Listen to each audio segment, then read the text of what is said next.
Om Swastiastu, tabe selamat lingun nalatai, salam sahujud karende melempang. Om awigena mastu nama sidam, Om anu berada kartayantu viswata, semoga pikiran yang baik datang dari segala penjuru. Nah umat sedharma yang dikasihi oleh Ranying Hatala Langit, pada kesempatan kali ini saya ingin sedikit bercerita kepada teman-teman semua. Nah di sini saya punya buku, judulnya Berpikir Benar, Dasar Mencapai Kebahagiaan. Nah, dalam buku ini ada sebuah cerita yang berjudul Baju atau Kemeja dari Orang yang Bahagia. Di sini saya akan sedikit cerita. Diceritakan ada seorang raja yang sedang sakit keras. Beliau memanggil banyak dokter, akan tetapi semua yang datang tidak dapat menyembuhkan sang raja. Karena apa? Karena mereka menyatakan bahwa secara fisik tidak ada yang perlu dikhawatirkan.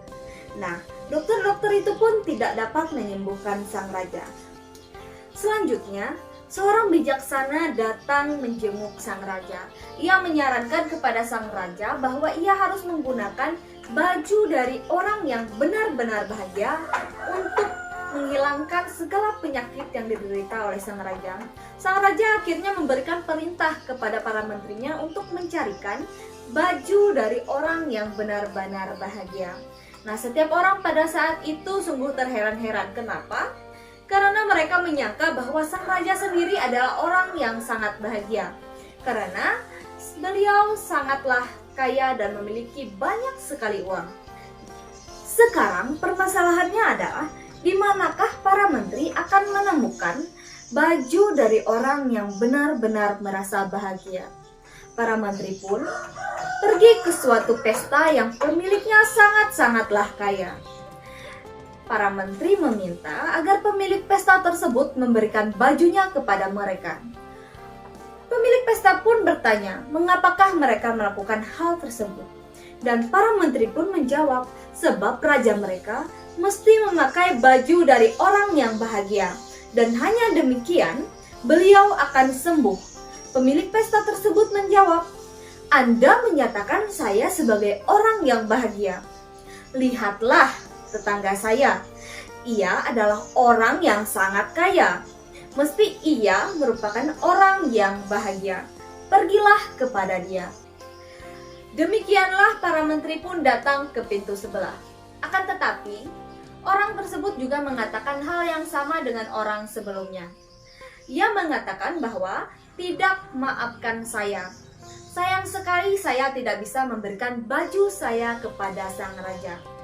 Sebab sesungguhnya saya sama sekali bukanlah orang yang bahagia. Silahkan datang ke pintu sebelah dan tanyai mereka. Saya yakin dia adalah orang yang Anda maksud. Para menteri itu pun menjawab, tetanggamu telah menyuruh kami datang kepada Anda. Dan pencarian untuk orang bahagia pun diteruskan. Akhirnya, pada suatu hari, para menteri melihat seseorang yang sedang duduk di atas karang di tepi sungai. Dari raut mukanya, dia terlihat sangatlah bahagia. Para menteri pun mendekat kepada orang tersebut, seraya menanyai, apakah Anda bahagia? Nah, orang bersangkutan menjawab, apakah Anda meragukan penampilan saya? Nah, apakah Anda sungguh-sungguh bahagia? Dan apakah Anda tidak mengharapkan kesedihan terjadi pada diri Anda? Tanya para menteri. Tidak, jawab orang tersebut. Tidak ada kesedihan yang dapat melukaiku. Karena itu, berikanlah baju Anda kepada kami, pinta para menteri. Baju? Baju apa yang Anda maksud? Orang itu tidak mengerti dengan apa yang dimaksud oleh para menteri. Sebab ia tidak memakai baju. Para menteri pun tidak menyadari bahwa orang tersebut kenyataannya tidaklah memakai baju. Mereka kemudian menjelaskan bahwa rajanya sedang sakit keras dan telah dinasihati oleh seorang yang bijaksana untuk menggunakan baju dari orang yang merasa bahagia guna menyembuhkan penyakitnya. Menanggapi informasi yang disampaikan oleh para menteri tersebut, orang yang duduk di atas karang tadi sesungguhnya adalah orang yang telah mengenal jati dirinya sebagai Atman, menyadarkan para menteri bahwa rajanya telah menderita bukan disebabkan oleh penyakit fisik, akan tetapi pikirannya bersarang konsep yang salah, yang justru menjadi penyebab penyakit yang diderita oleh sang raja. Dengan contoh yang diberikan oleh orang yang bijaksana atau pertapa tersebut, ia menunjukkan bahwa kebahagiaan dan kesedihan yang diderita seseorang datang dari dirinya sendiri. Dan apabila seseorang mengetahui rahasia tersebut, ia tidak perlu mencari objek dari luar dirinya untuk mendapat kebahagiaan.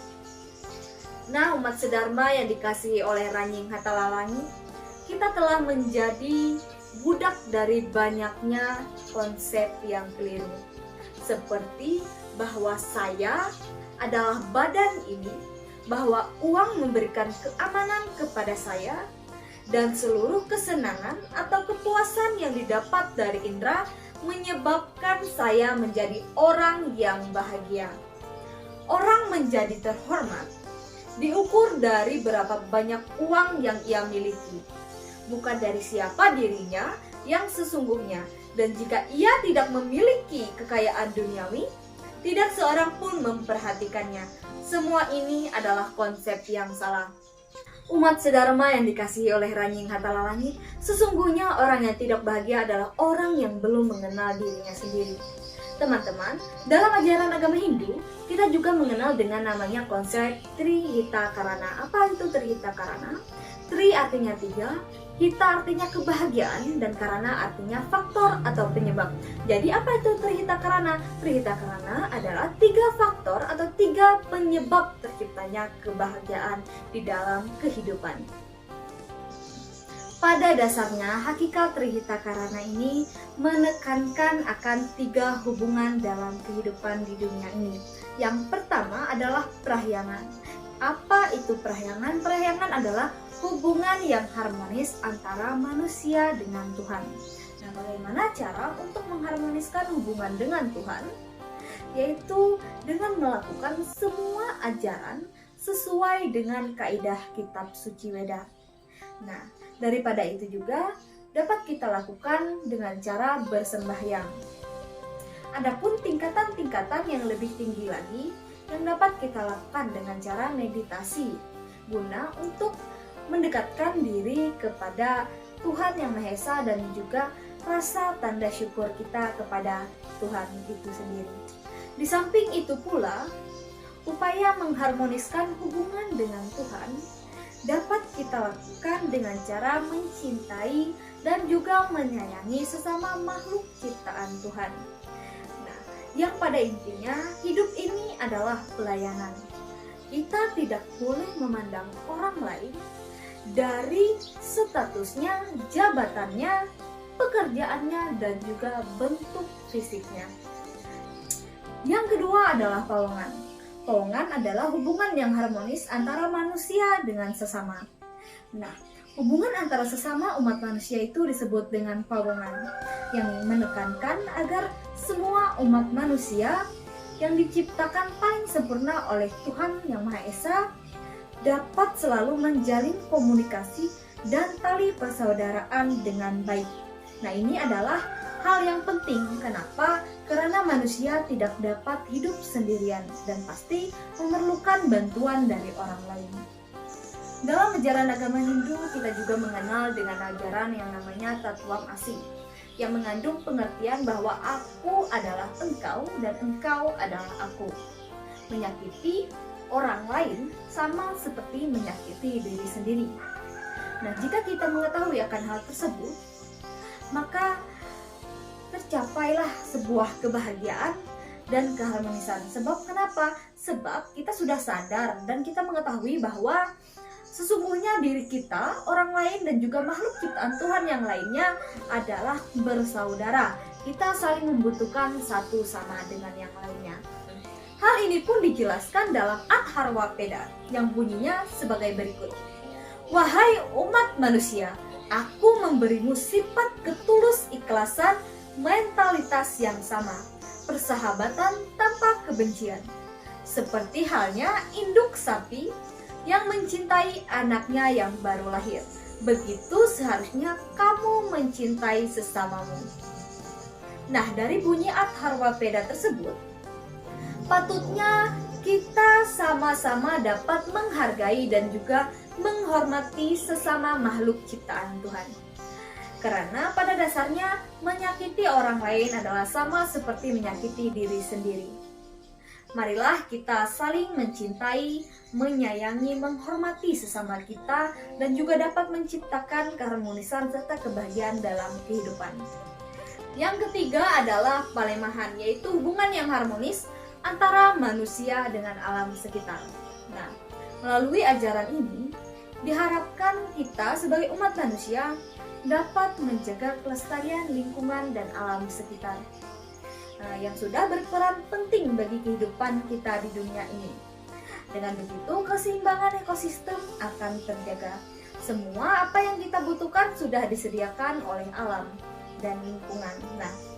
Namun sebaliknya, kenapa kita sebagai umat manusia yang dengan ego masing-masing kita mengeksplorasi hutan ataupun lingkungan sekitar tanpa memikirkan bagaimana memelihara alam atau lingkungan tersebut. Nah, dari hal tersebut dapat mengakibatkan bencana seperti tanah longsor, banjir, tsunami, dan lain sebagainya.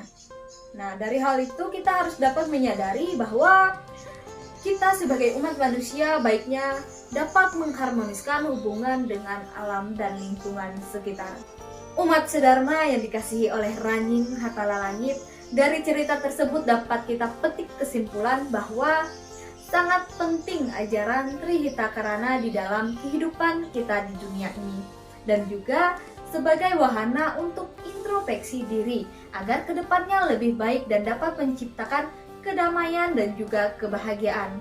Dan juga perlu mengingatkan bahwa sebanyak apa harta kekayaan yang Anda miliki itu belum tentu menjamin bahwa kebahagiaan ada pada diri Anda. Nah, akhir kata saya ucapkan dengan Paramasanti, Om Santi Santi Santi Om. Saya